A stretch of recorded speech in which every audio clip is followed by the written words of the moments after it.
I think it's pretty self-explanatory that humans, we make decisions on emotions. How do these two things work? Where is brand connected to behavior? I think the Bud Light message of like, drink us to have a good time. I think a lot of people like to have a good time regardless of who you are. And I think that message is great. Are we, where do we stand as the people who actually build these brands? Should we care or should we just not care about it? Like, if I did this to myself or if a company did this to me, how would I feel about it? So hello everyone and welcome back to the Skins Agency podcast. Today with me I have Zach Frantz, the founder of the Wildland Coffee. Now, he has a background in entrepreneurship studies, but Zach started Wildland Coffee because he actually believes in living a different kind of life. He says no to the 9 to 5 and the suburban life, and no to following the trends. And actually, his vision and mission in life is to create amazing coffee so that people can enjoy the outdoors more. He wants to live on his own terms and wants to help his customers do the same. That said, I believe it's clear that Zach is quite a different kind of guest for me in this podcast, just because I've mainly talked to heads of marketing. And this time I'm not only going to talk to Zach about marketing, but also the ethics of building a cool product. So Zach, thank you so much for joining, man. Really appreciate you being here. Yeah, thanks for having me. All right, I'll start with a question that I always start. I love to start with this one just because although there's a general understanding of what it is, I usually get different answers. So starting with, what is branding, man? What is branding? It's a really good question. I would say branding is the feeling that someone gets when they think of your brand. That I think that is the essence of branding, is like a feeling. Or it could be a feeling, it could be trust, but you're eliciting some sort of emotional reaction from people when they see your logo, or they hear your name, or they taste your products. So how much do you think that sort of that emotion, that the eliciting of that emotion is tied to our usual behavior? And I want to start with this just because in our previous conversation, you were talking about how coffee is part of our behavior. But now, brand being that elicited feeling that the product gives to the user, plus a pre-existing behavior. How do these two things work? Where is brand connected to behavior? Well, I think it's pretty self-explanatory that humans, we make decisions on emotions. We think we make decisions on logic, but that's a bunch of shit. And so if you can get someone to feel a certain way, then they're much more likely, not for sure, but much more likely to take a specific action. For example, one of my favorite brands, I actually don't even consume their products, but I love the brand, is Liquid Death. It's an amazing brand. It's just water. And I doubt it's any better than the water that's half the price right next to it. But for some reason, people grab the more expensive one because of how it makes them feel. All right, like, they're doing a great job. All right, fair enough. So, okay, so that said, why did you start the Wildland Coffee, man? Like, I mean, it is in your vision. I just read it, but I want to hear from you. Like, what's that? Why is that? Why is coffee tied to that, not 9 to 5? So I originally started Wildland Coffee because I was sick of using my French press when I was camping. And a lot of people who are outdoors people, whether they're camping or backpacking or hiking, like, they understand this struggle is, when you're in the outdoors, like, you want to, like, relax, you don't want to be cleaning a lot of things. And that's the frustration that I was having. And outside of instant coffee, I had never seen a good solution for this, what I'll call a camping coffee problem. And so I'm sitting, I remember I was camping, I was like sitting in the woods, and I was like, this is such a stupid fucking problem to have. And I was like, well, tea comes into a tea bag. Like, why don't you just put coffee into a tea bag? Like, It's basically the same thing as a French press. Like you're just like steeping coffee beans. Like that's what it is.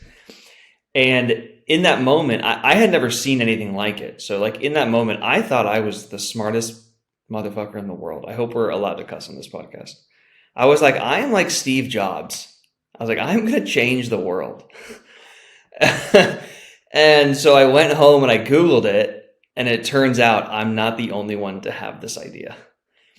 But like going back to your branding question, the other brands were just very generic. Like they were just, like most coffee brands, like whether it's like an online or like a coffee shop, like they're just, it's just like, yo, like come get your coffee, right? And I felt like for the outdoor consumer, this was like the perfect product. So I wanted to make a brand that spoke to people who were outdoors. I also thought like the other products like weren't that great from a taste perspective, but coffee's so preferential with taste. Like, like I could think something is disgusting and another person could think it's the best thing of all time.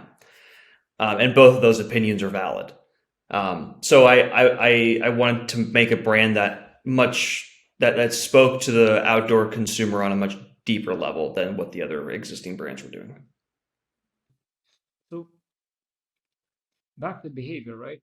I think what struck me a lot about your product is that you're not saying, well, this is a coffee for coffee's sake, and exactly as you mentioned, just in this point, but you're tying it specifically to one particular activity. Speaking about tiny habits and what also what the Professor Fogg says, it's just you always want to tie your previous behavior, like a behavior, to your what you want to form, that new behavior you want to form. And this ultimately speaks on how your brand is tying specifically to a previous behavior, or how you're trying to practically marry the two. Now my question is, this seems to be done quite deliberately, right? um how aware should we be of these type of effects before we actually engage in a branding process? Like, should we actually look into human behavior before building a brand, or do we build it, see what happens, and then try to philosophize on top of it? Are we, where do we stand as the people who actually build these brands? Should we care? Should we just not care about it? Well, I if you had asked me that question 6 months ago, I would have had a slightly different answer. So what I would have said is have a very concrete use case and vision and target consumer and follow that. Now I would soften that a little bit. So I'll go to the beginning of the story again and kind of elaborate on why I've changed my opinion. So when I first started the company, I was considering what's the best way to get someone to change a habit. And again, thinking back to my own experience, like if someone came to me and said, hey, like change the way you make your morning coffee, it's like, that's like really hard to do. Really hard.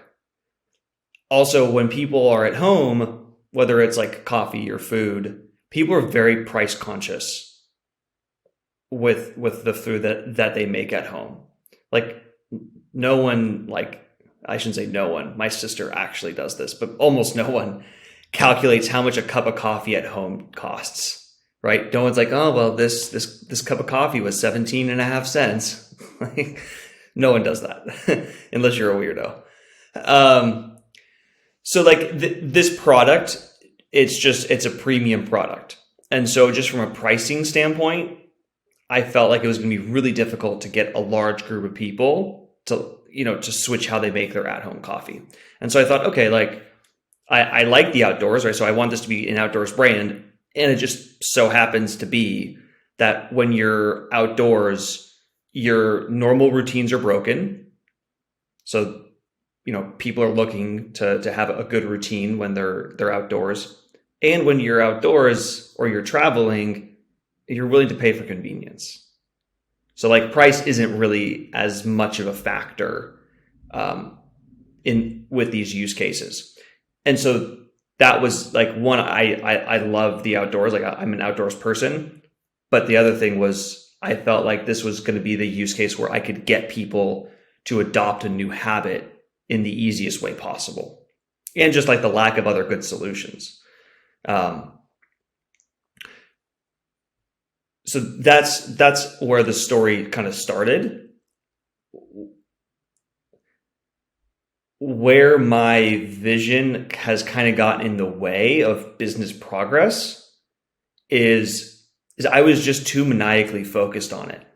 And I was kind of ignoring like some of the signs and just some of the realities of growing a business. Like I have a lot of customers who love my product when they're camping, but they only camp like twice a year. Okay. So like now I have people that spend $40 a year with me. That's nice. Like I appreciate those people's money, but like you got to have like so many of those people to like have a business, right? So like the, there's like the pluses and the minuses. Like I think we nailed the use case. I think we nailed the brand and the product, but like are can we reach enough of those people at scale profitably to have like a real business? I would say the jury is still out on that. And so what I wish I had done like a year ago is I just wish I had been more open-minded to other opportunities or to other use cases. Now, you live and you learn, so I don't necessarily like regret my actions, but um, you don't want to be too maniacally focused on a use case because you run the risk of like ignoring other things that could be staring you in the face that are like really obvious. But suppose it worked though, wouldn't it be a little divisive? As like how, because you sort of clearly strategized over it. You thought of a particular human behavior and you want to enter the market with a product. Now, doesn't that sound like okay, it's like that's where I get them, right? I know that people are going to fall for this trick, so to speak, right? Suppose that it would have worked. Is it divisive to do so? Or is it what we should be doing either way? Oh yeah, I mean, as long as like it actually solves a problem, then yeah, I think you should be doing it. I think if you have like let's give like a different example. Like if you're like, oh, we're going to target people who are depressed or who just came out of a breakup because they're in a vulnerable emotional state, and we're going to like use that vulnerable emotion to get their money, right? Or people who scam like elderly people, like, oh, they have dementia, like we're going to use that state to like get their money. Like, no, you shouldn't do that. Like, you're an asshole. But I identified I identified a problem that a lot of people had, and I'm creating a product to solve that problem for them. I think that's what humans want. Like, I have this problem, solve it for me. But where do we draw the line? So here's a case sort of that I was looking into, and I mean there's plenty to look into, and but I was looking at TikTok, for example, and actually Elon Musk in his interview for CNN, he quoted this term. What was it? Um, huh, the regretted time. I think that's what he called it. Is the regretted time spent. So one could easily argue that people love to get better content. And then what happens is when you ask the users, according to his experience at least, a lot of people telling him that, I regret the time spent on that app. So arguably, the creator could say, well, we're creating content that people love. And then the user who is consuming that content above above what they're willing to consume it, so to speak, because they fall for these psychological tricks, they end up having regretted time. So how do we how do we navigate that? Where's the line that we should draw in, how far along do we go in this respect? Well, I don't think there's like I don't think there's like a black and white, like this is the line that you don't cross, right? It's very, there's people that like, there's people that are much more libertarian. It's like, hey, like it's your choice, right? Um, I would also draw a very distinct line between content creators and like TikTok as a company, right? Like TikTok, Facebook, well, Instagram, Facebook. Um, their whole goal is to get you to stay on the app so they can make more money from advertisers, right? So I think this is like an interesting. I think social media is kind of like a unique case where the person on the app is actually not the target. Like they're not the customer, they're the product. So I think that there's a very distinct difference in like you think you're the customer. You're not the customer. You're the product. The customers are people paying. So I think that's where like I feel like it gets like very divisive. Like you're making people think, oh, I'm making this for you. Like we give you funny content. No, no, no, no, no. You're the product, bro. um, so I think that like that's where, and like I don't blame like the content creators. Like that's not their problem. Like, and a lot of content creators are creating like legitimately good content, right? But it's the act of how TikTok gets you to stay on it. Now, of course, they couldn't get you to stay on without like the good content, but there's like people like deep in a lab in China, like figuring out how to get people to stay on so they can make more money.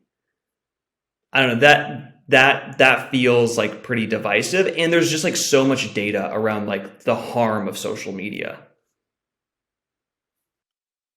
All right, so let me switch the chairs a little. Let's suppose you become, in fact, let's besides the social media topic, but let's suppose you become big as Starbucks, right? What would be your sort of main like three top worries about how much influence you have over a population practically, which Starbucks I believe has quite a bit of impact in a lot of people's lives. So what would you be worried about then, considering that it's for some people might be more libertarian, for some might be a bit or liberal, well, rather than libertarian. This is where my English sometimes fails me. And for some would be more conservative, suppose. So what would you be worried about is, if Wildland Coffee gets that level of impact on a global level? I think when you get to that level, I definitely think there's like environmental concerns, and a company the size of Starbucks can truly impact like millions of people. Like they can impact like coffee farmers across the globe. Like they really can do that. If they, let's say they paid a little bit more, or if they, uh, and I don't know if they do this or not, but like if they said, hey, like we want, anyone who we buy from, we want you to use these types of sustainable farming practices. Like that could actually make a big impact. Um, I also believe that they can make it, or they slash if Wildland gets there, like if we had just like Starbucks has like food products, like creating food products that are like not just packed full of sugar and you know preservatives, and so I do think when you get to that level, like you have the ability to like really impact people's lives on a pretty big scale. That I would personally, I mean, I would like to think I'd be worried about it. I can't I can't say it. I'm not in their shoes, so I can't say I would for sure be worried about those things. But I would like to think that I'd be worried about those things. Right. But okay, so you are within the coffee industry, and I mean, coffee addiction is something to talk about. Are you worried about that at all? No, Why not? because if they're because they're gonna drink coffee regardless. Mm, okay. And I don't really like I like Yeah, like I mean, I'm definitely addicted to coffee. Like if I don't have coffee, like I'll get a headache. Okay, like people aren't homeless because they like oh, I'm drinking my coffee. I gotta get my coffee fixed today. Like I don't really see it as like I don't think coffee addiction is like a societal problem. It's not like it's not like harming marriages. Okay. So how are you selling and marketing your products today though? Is that tied into to the coffee addiction itself of the need that people need to have, or like how like just what are you doing to scale that the company up? No, like the need is built in. I'm not convincing people to drink coffee. They're drinking coffee, right? I mean, it's like if you're I'm watching Breaking Bad for the second time right now. Jesse goes to Walt. He goes, dude, we don't need like it's okay if there's like a little bit of a contamination. Like our customers aren't thinking about contamination in their meth. Um, That's a so tough parallel to draw, man. yeah, yeah, I understand. I hope your audience is smart enough to discern the difference between meth and coffee. But yeah, I don't have to convince people to drink coffee, right? They're already going to be doing it. The route that Wildland takes is a very like aspirational tone or a very aspirational kind of feel to it. When people look at like our emails or our social media presence or our website, I want people to see like beautiful landscapes and think, oh, like that's where I want to be. Like that's the kind of lifestyle that I want to live. Like look how easy that is. Look how relaxing that is. Like you know, then considering like, oh, I use my French press right now. Like that's such a pain. Like this is so easy. Like I want people to be always be thinking convenience, ease, quality. Those are the three things that I want people to think. And so we really craft our message around those, our message and our images around those three pillars. Why is it important for you for people to actually well take that good feeling out of what you're doing and that aspiration? Because I sort of put that in a blanket of good feeling, but the aspect of aspiration, why is that important to you specifically? And considering that there's a lot of negative messages which people would probably respond more to versus you're going for aspirational one. Why are you choosing that? Well, maybe I need to switch so I get more sales, and we can talk about that after. Um, I don't know. Like it makes me feel good. Like I like positivity, right? So like I don't want to be putting like a I don't want to be putting my personal efforts into like negativity. That's I think that's personally destructive.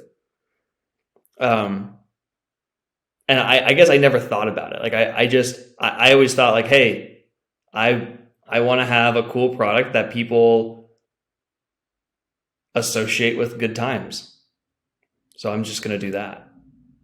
I guess I never went like super deep down like the psychological rabbit hole to like create the most diabolical, you know, catching message. I just wanted to show people that you can have really good coffee and you can have it in great places, and so you should buy it. How far would you go? I think I kind of we went around this, but I want to know about this specific thing. How far would you go for the With what? good, well, with whatever devious and sort of, let's call it, evil messages to get your business to scale much faster? Suppose I have the blue pill and the red pill, and I just say this one will get you to 100x your company in the next 5 months. But but what's the but that was the like the highest level of but that you would go to accept that pill? Um, I Ooh. know, right? I know, right? Look, and the reason it's just I no go. so the reason I'm asking this is because I believe a lot of founders go through these questions in one way or another. Like they're presented with either shitty deals from VCs, or they're presented with, there's always something that you kind of have to trade tough things on. But it's rare that I've seen founders or first time founders or early stage founders where they actually sit with themselves and they draw the line before the line is presented to them. And I really that's why I wanted to have this conversation with you, because I found that, me and you could have that conversation, in fact. I draw the line. Like I draw the line at like lying, like just outright lying to people. Like saying, like, for example, like, oh, this coffee is organic when it's not. Like I'm not gonna like lie to people. I understand like marketing spin. Like I know when people are like spinning something to me.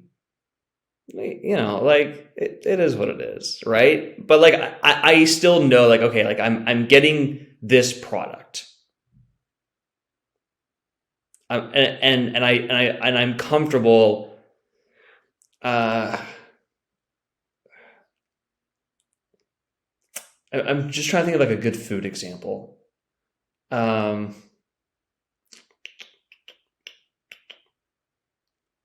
So here's like a good example. I think is like really dumb, but it works. I saw a water company recently that put gluten-free on their packaging. Okay. All right. Right. I like seems obvious. It's water, but like maybe they have some data that people are like looking for gluten-free water. Like I don't know. Like I think that's stupid. Maybe that's not like the best example, but yeah, like I'm just not like, I'm not gonna like lie to people or tell people that there's a product that it's not, or it's going to like deliver some benefit that it's not. Like I want to be able to sleep at night. Like if I was like, oh, this is like the best camping coffee in the world. Well, that's like a subjective statement, right? And some people do think that. A customer, I'm sure, disagrees with that. It doesn't mean that that's a false statement, though. Why don't you give me an example, and I'll tell you if I would do it or not. Oh, okay. I was more inclined. So whenever I would get an example like this, I think we need to take into account cultural differences. Okay, because this is what always bugs me, right? Let's take the example, and this is a tough one for me. This has always been a tough one for me. The aspect of LGBTQ month across the globe. Different companies in different countries will or will not update their social media profiles based on the specific culture. So what that says for this example is that you're basing your level of your values on the ethical grounds of that particular culture, right? And so the line they wouldn't cross is the line of the culture itself, and that stands as a principle as opposed to as a specific line that we need to draw individually. So they draw the values out of the I suppose the values of the society they're communicating to. So this is sort of what I was trying to look at, is like, how do you build your system of values, right? A line, a line that I believe has definitely been crossed is, what was that that medical company in San Francisco called, that they totally blew it up with their tests being completely false. I forgot the Oh name. You yeah, know what she I'm just went talking to about. jail. Right, right. That's Theranos. way right, and that's Well, yeah, way because past the line. she was just lying. Right. So okay, so then maybe you'd say lying is definitely the line you don't want to cross. Lying, But then the fraud. rest of it is okay. No, I So mean, the I legal lines. like no. There's definitely things that are legal. Like Mm, I would I draw a hard line at what I personally feel like is a lie, and that could be legal, but it's what I feel like is a just a flat out lie. And then there's like a big gray area.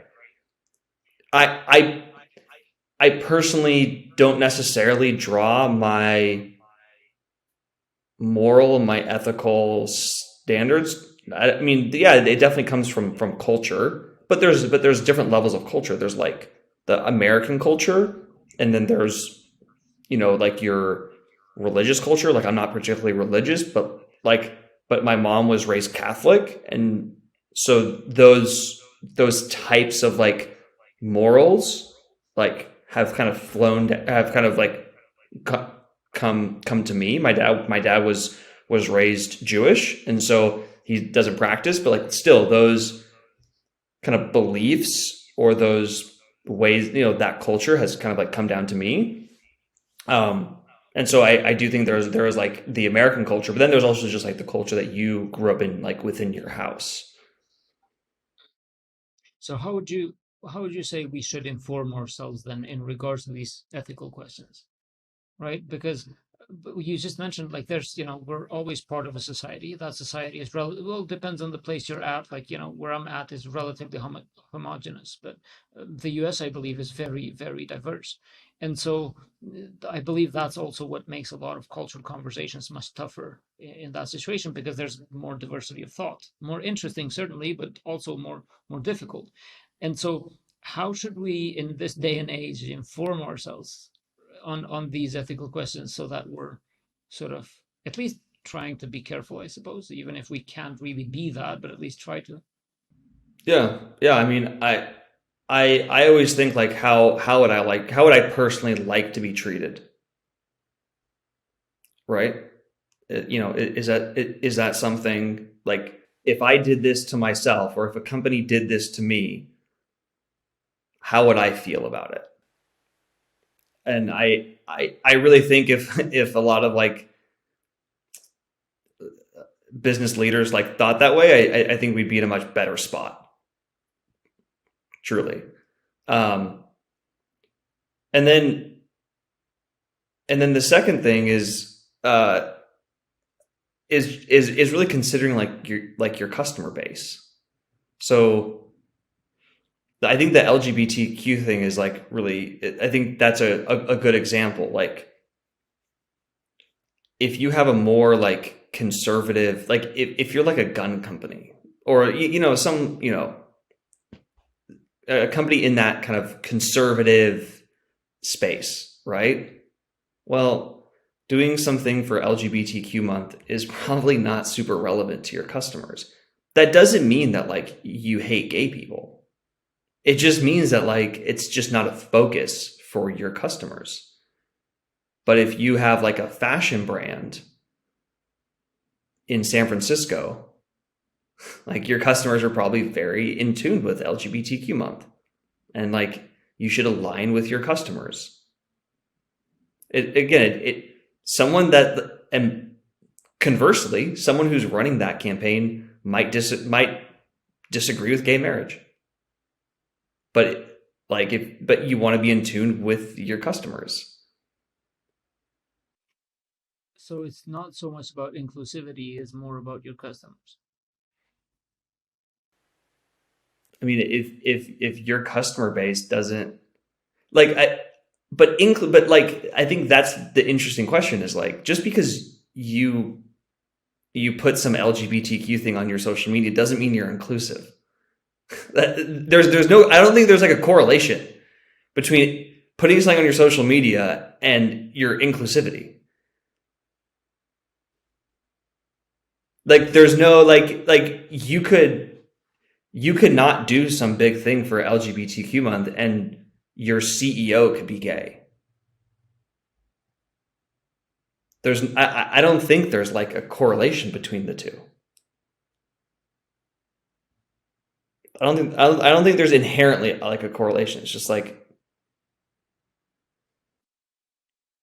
So I think if I'm getting this right, then there's this sort of allusion towards your company values should be reflected across everything that you do and tailored towards your target audience more so than just throwing stuff at the wall. Yeah, I mean, like a really good example since the first time we spoke is this Bud Light thing. Care to explain? Because obviously Well, people have I don't know not all crossed. the details, but so Bud Light did a partnership with Dylan Mulvaney, who is a transgender social media influencer, we'll say. Now, I don't know like how far the partnership went. I don't know, like they sent her some cans that said like congratulations on being a woman for 365 days. I don't know if they actually sold those cans or if they just sent it to her. So I don't know like all the details. Um, but like a lot of people were like kind of pissed about it. And they like and like Bud Light sales kind of tanked and the stock tanked. um I think that's an example of like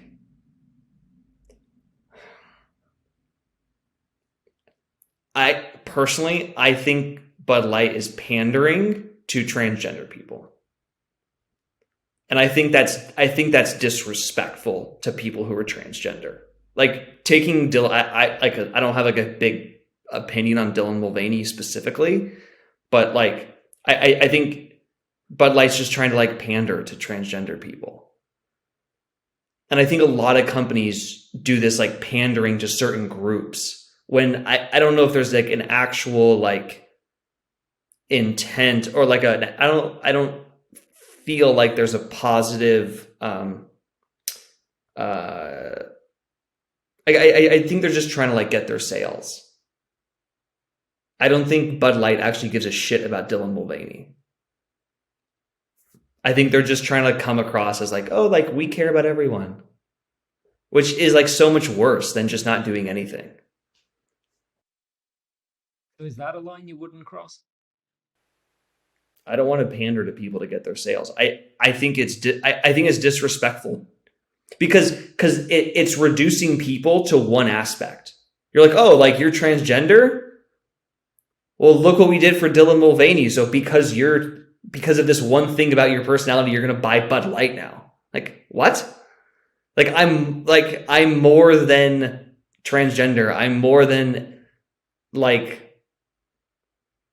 I'm more than like the color of my skin or the type of shirt that I wear. like I don't know. Like I think it's I think it's kind of silly, and I'm sure like I don't know how many people are making decisions based on, oh, like you had Dylan Mulvaney on a can.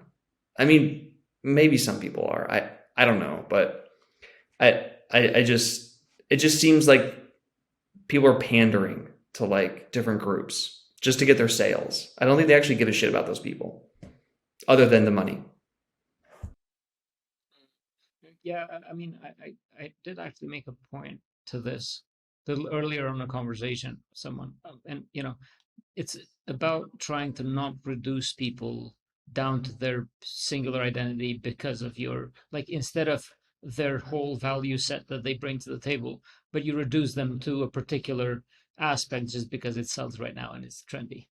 So agree to that, I guess. Yeah, like and I think Bud Light for decades has done a great job of like positioning themselves as a beer that you drink when you have fun. That's what I think of. And like trans people like to have fun. Like why is that message not good enough for trans people? Like why do you have to do this like special thing? Like I don't think people want to be treated special. Like regardless of whether you're white, black, trans, gay, whatever. I don't think people want to be like treated special. Like, oh, you should drink us because we like gay people. Like, I think the Bud Light message of like drink us to have a good time. I think a lot of people like to have a good time regardless of who you are, and I think that message is great. It's worked for them for a very long time, and they also really pissed off a lot of their customers. By the way, Yeah, it seems so so. like the yeah, they really did a bad job on that one. Because let's say you captured the trans sales. Well, that's way less than the other people that you already had. So If it's just about numbers, they really fucked up. So it was stupid regardless. Either way, it was dumb. We're treading in some dangerous territory there. So I'm gonna stop at that. I'm gonna ask All right, for. that's fine. I'm just saying I don't know because honestly I don't know the data of the campaign itself. I'm afraid some people are gonna get pissed at us. Not that I mind, to be honest. Let's have the conversation. It's Um, fine. here's a my last question would be actually out of these because look, I think we touched on quite a few things. We touched on you know what are those borders you don't want to cross? Why ultimately, despite this conversation, you still choose to go for aspirational messages? How do numbers sort of touch on your campaign, but also not necessarily mean that you just should be inclusive for inclusiveness sake? All of these things are things which I believe we see being used and misused over time, right? You have all this trend of greenwashing of all of these companies, which I think touch on a similar aspect to what you were talking about in regards to gender identity, which honestly, like we can see the results were not done. It's that, what was it? The gluten-free water, right? Right. I don't want to take a piss at them, but let's be honest, it's just taking that uh, extra. So anyway, that said, it's been great talking to you, man. But I want to hear as a last thing, like, what are some good channels, podcasts, websites that you follow, you like the content, and also like where do we find more content about Wildland Coffee? I'd love for people to actually know more about it. Yeah, speaking of like human psychology, one of my favorite podcasts, it's not actually about psychology, but is the Lex Friedman podcast. I'm sure a lot of your listeners, I mean, he's big, right? But I feel like in a world of polarization and like, left leaning people talking to left leaning people, right leaning, like, people kind of staying in their lane, whatever the lane is. I feel like Lex Friedman, and I like, to a slightly lesser degree, Joe Rogan, but definitely like Lex Friedman will talk to anybody. Like he talks to, socialists. He talks to super conservative. He talks to AI people that love AI. He talks to people that don't like AI. Like, and he gives people like an honest platform to express their ideas. And he really tries to tease out the psychology and like kind of the reasoning behind like why people like those things, which I think is like a very genuine, like speaking of people who are like legitimately genuine, not just trying to like get people talking about something, for sales. That's like probably my favorite podcast. You can find more about Wildland on our website, wildlandcoffee.co. You can connect with me on LinkedIn. You can follow us on Instagram, Wildland Coffee Co., and TikTok, Wildland Coffee. All right, I'll be adding all those links in the description. Zach, thank you so much for Cool. being with me today. And everybody listening, keep updated through that subscribe button right there. And I'll be on with some more very interesting people like Zach today to talk about these type of Awesome. issues Thanks, man. that honestly bug me on a day-to-day basis. Thanks, man. Have a nice one. Yeah, thanks.